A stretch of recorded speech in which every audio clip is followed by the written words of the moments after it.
بسم اللہ الرحمن الرحیم والحمد للہ والصلاة والسلام علی رسول اللہ۔ السلام علیکم ورحمۃ اللہ وبرکاتہ۔ یہ سلسلہ اخلاقیات چل رہا ہے، تو اس میں تیسرا سوال تھا کہ جب اخلاق کی اس قدر اہمیت ہے، اللہ اور اللہ کے نبی کو اچھے اخلاق اور پھر اللہ کی مخلوق کو جب اس قدر پسند ہیں، تو ہمیں یہ اخلاق کہاں سے لینے چاہیے؟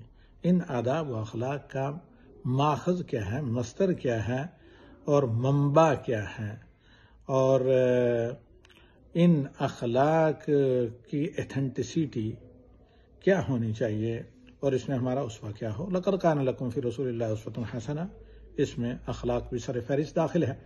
تو یہیں پر ہم اور آپ اس چیز کا جائزہ لیں سوال نمبر 3 میں کہ ہم اخلاق کہاں سے لیں، ہمارے اخلاق کا ماخذ کیا ہونا چاہیے۔ جواب یہ ہے کہ نمبر 1 قرآن کریم، جو اللہ کا کلام ہے، غیر مخلوق ہے، جیسے کہ اللہ رب العالمین نے فرمایا ان ھذا القرآن یہدی للتی ہی اقوم۔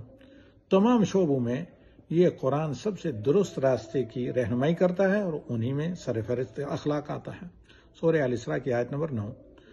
اور نمبر 2 سنت نبی علی صاحب الصلاۃ والتسلیم سے ہم اخلاق نے، نبی صلی اللہ علیہ وسلم کا فرمان ہے انما بعثت لاتمم مکارم الاخلاق، کہ مجھے تو بھیجا ہی گیا ہے خاتم الانبیاء امام المرسلین کے طور پر، اس لیے کہ تمام انبیاء کے جو اعلیٰ اخلاق ہیں وہ تو ہیں میرے پاس، پھر ان میں جو نبوت کے سلسلے میں ایک اینٹ کی کمی تھی اس کو مکمل کرنے کے لیے میں آیا ہوں، یعنی ایک پتھر کی، تو اسی طرح جو اخلاق میں کہیں کمی ہے اس کی تکمیل کے لیے اللہ نے مجھے بھیجا گیا ہے۔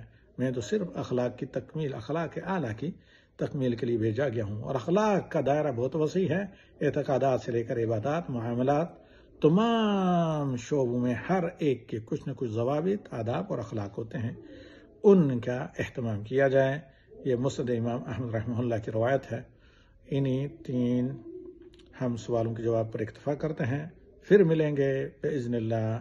والسلام علیکم ورحمۃ اللہ وبرکاتہ، وتحیاتی لکم یا اخوۃ الایمان۔